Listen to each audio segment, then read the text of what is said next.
మిత్రమా ఏమంటారు?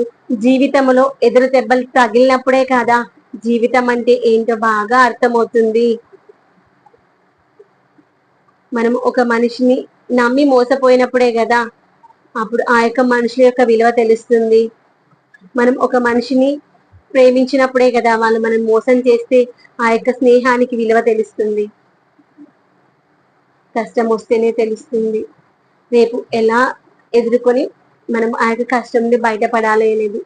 సంతోషంగా ఉంటే ఏముంది, నార్మల్ గానే వెళ్ళిపోతూ ఉంటుంది. కష్టం వస్తేనే రేపు కష్టం రాకుండా ఉండాలంటే ఏం చేయాలనేది తెలుస్తుంది. కష్టంలోని నీ వాళ్ళు పరాయి వాళ్ళు అనేటువంటిది ఎవరు అనేది తెలుస్తుంది. సంతోషంగా ఉన్నప్పుడు అందరూ మన వాళ్ళే అనిపిస్తారు. కష్టం వస్తేనే కదా నీ వాళ్ళెవరు అని నువ్వు తెలుసుకునేది. జీవితంలో అప్పుడప్పుడు కష్టాలు రావాలి, అది కూడా మన మంచికి.